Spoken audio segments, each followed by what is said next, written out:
प्रणाम सभी को। आज जो विषय हमारे समक्ष चर्चा के लिए है वो विषय है मृत्यु। अब बड़ा भयावह सा विषय लगता है। ऐसा लगता है कि ये शब्द सुनते ही बस कुछ नकारात्मकता सा है जो छा गया अपने ऊपर में। कुछ तो ऐसा है जिससे मैं सारा का सारा जीवन बचता चला जा रहा हूँ। हालांकि जा उसी की तरफ रहा हूँ, लेकिन मैं बचने का तो भरसक प्रयास कर रहा हूँ कि कैसे भी हो जाए ये घटना मेरे जीवन में ना घटे। बहुत सारी चीजें हैं, और इससे सबसे कमाल की बात क्या है ना कि एक जन्म के साथ में आप जब से इस अस्तित्व में, इस मनुष्य शरीर यंत्र में, जब इस मनुष्य रूप में आप आते हैं, उस वक्त से लेकर के आगे तक जो है पूरे के पूरे जीवन काल में कुछ है जो वास्तव में निश्चित सा है, अवश्यम भावी है कि ये तो होकर रहेगा। और जो आपके जन्म के साथ ही जन्म लेती है वो संभावना ही मृत्यु है। हमने जीवन को तो सेलिब्रेट करना शुरू कर दिया। एक तारीख आता है, उस तारीख पर हम बर्थडे केक्स मंगाते हैं, अलग अलग प्रकार से पार्टियां करते हैं, पता नहीं अलग अलग बहुत ही अजीबो गरीब तरीकों से भी आजकल लोग मनाते हैं इस प्रकार से। तो ये है वो जन्म दिवस की पार्टी, और वो उसके जन्म को हम सेलिब्रेट करना, याद करना। हम मृत्यु से इतना क्यों दूर भागते हैं? और जाते तो है दूर भागना, लेकिन हर वक्त हर कदम हम वास्तव में क्या उस मृत्यु के करीब नहीं जा रहे? इस जीवन से लेकर के मृत्यु तक जो एक यात्रा होती है, इस यात्रा में आपने वास्तव में क्या उस मृत्यु को जाना कभी, या उस मृत्यु को जानने का प्रयास किया? आपने अगर प्रयास ही नहीं किया उस मृत्यु को जानने का, तो उस मृत्यु के पार, उस मृत्युंजय हो जाने वाली जो बात है, जीव से शिव तक की यात्रा, मृत्युंजय तक की यात्रा, वो आखिर कैसे तय कर पाओगे आप? तो क्यों ना इस शब्द को थोड़ा सा एक व्यापक तौर से समझने का प्रयास करें। किसकी मृत्यु होती है वास्तव में? अब ये जो चीज है बहुत, क्योंकि हम लोग माया में बंधे हुए हैं, माया से ही हम लोग पूरी तरह से, ये जो जीवन चल रहा है माया में ही चल रहा है। और माया ने इस तरह से सम्मोहित कर रखा है हम सभी को। उसके सम्मोहन पाश में ऐसा लगता है कि मृत्यु जैसी कोई घटना कभी होती ही नहीं है। जो है सब अथाह जीवन, नितांत जीवन, अनंत जीवन है। और ये जीवन हमारी नसों में बहती, रगों में बहती खून की तरह, श्वासों में निरंतर आ जा रही वायु की तरह ऐसा लग रहा है कि ये जीवन ही तो है। मृत्यु कहाँ है? मृत्यु तो कहीं है भी नहीं, जबकि मृत्यु आपके बिल्कुल उसी के साथ में है, उसी सांसों के साथ में बह रही है। वो श्वासें जब जब अंदर जाती है तब तब जीवन है, वो श्वासें जब जब बाहर आती है तब तब वो मृत्यु है। मृत्यु, अगर आपने जाना है कि इन श्वासों का रुक जाना मृत्यु, तो वास्तव में आपकी मृत्यु होगी। अगर आपने ये जाना है कि आपके हृदय की गति का रुक जाना ही मृत्यु है, तो वास्तव में आपकी मृत्यु होगी, और ये निश्चय है, निश्चित सी बात है। लेकिन जब हम आध्यात्मिक पथों पर चलते हैं, जब हम अपने ईश्वर की ओर बढ़ते हैं, उस प्रेम की ओर बढ़ते हैं, और उस प्रेम को पाते पाते प्रेम हो जाने की यात्रा की ओर बढ़ते हैं, तो कहते हैं ना कि एक प्रेम की कभी मृत्यु नहीं होती। वो प्रेम तो बार बार आता है अपनी संपूर्णता को प्राप्त करने के लिए। ये तो लौकिक जीवन में भी अगर दो स्त्री और पुरुष के बीच का जो प्रेम होता है, इस प्रकार की कस्में खाई जाती है, इस प्रकार से याद दिलाया जाता है कि जन्म जन्म का साथ है ये प्रेम का, और जब प्रेम जन्मों के पार जा सकता है, तो क्या वास्तव में है कुछ ऐसा जो नाश भी होगा जिसका, और जो कुछ है ऐसा कि कुछ छूट भी जाएगा।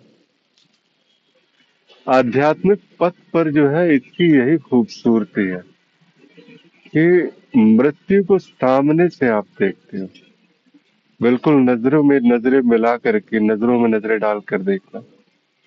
और जैसे ही वो नजरों से नजरें मिलते हैं मृत्यु के, आप उस मृत्यु के पास चले जाते हैं, क्योंकि अब मृत्यु भी आपको रोक नहीं सकती आपके ईश्वर से मिलने से।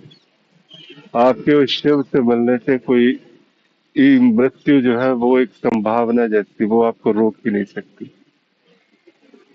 अगर आपने कृष्ण को पाने की एक यात्रा की है, तो उस कृष्ण को पाने में मृत्यु कभी बाधक नहीं बन सकती, क्योंकि वो प्रेम है, वो प्रेम जो सच्चा प्रेम, जो आपकी श्वासों से भी बढ़कर है, वो प्रेम जो निरंतर आप में ही बह रहा है, वो प्रेम।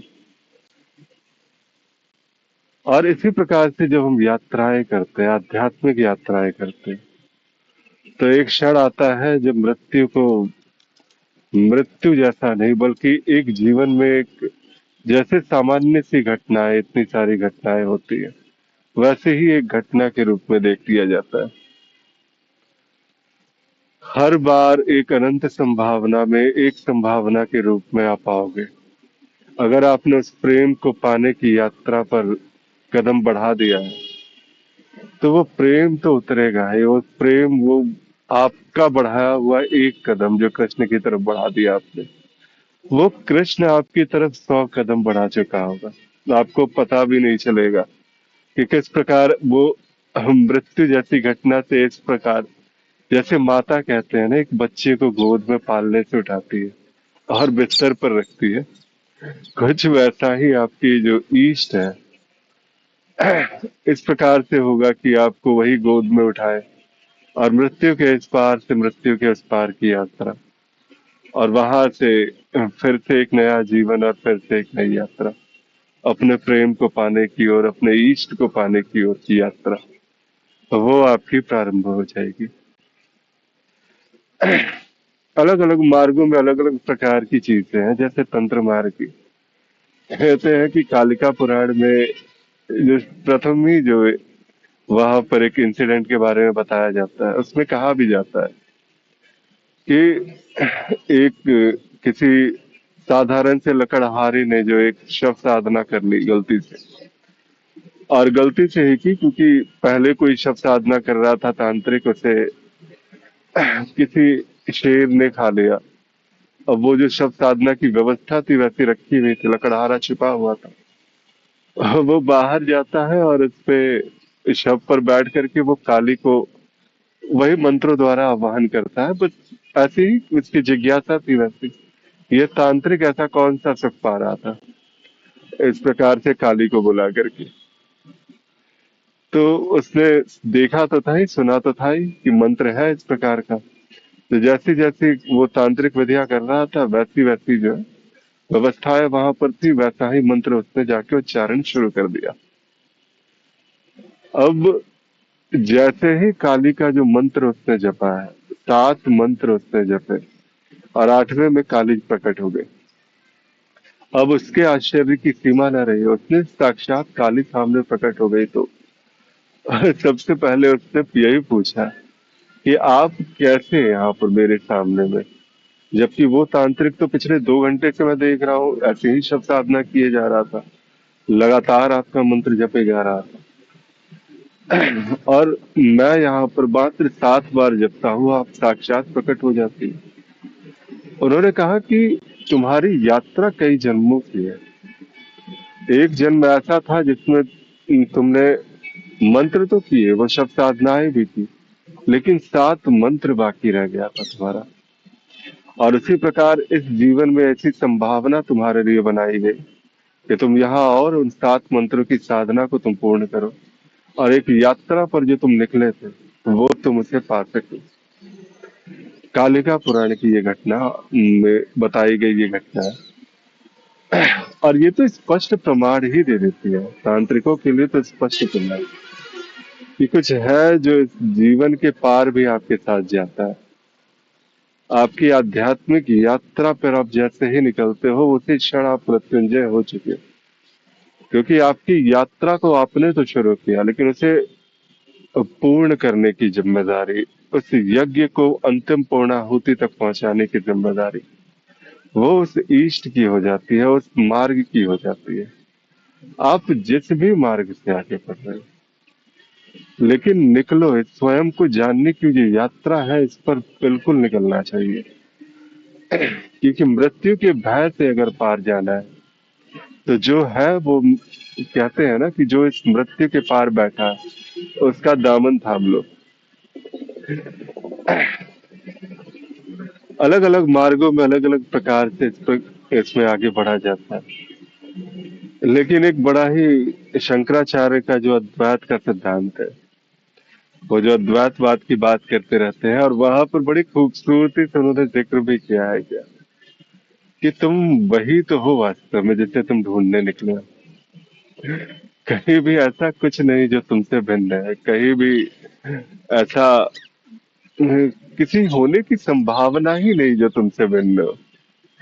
ऐसा लगता है ये पशु, ये पक्षी, ये जगत, ये संसार, ये शरीर, ये सारा का सारा जीवन, ये सारी की सारी धारणाएं, विश्वास, सोच, ये सब कुछ ऐसा प्रतीत सा होता है तुमसे भिन्न है।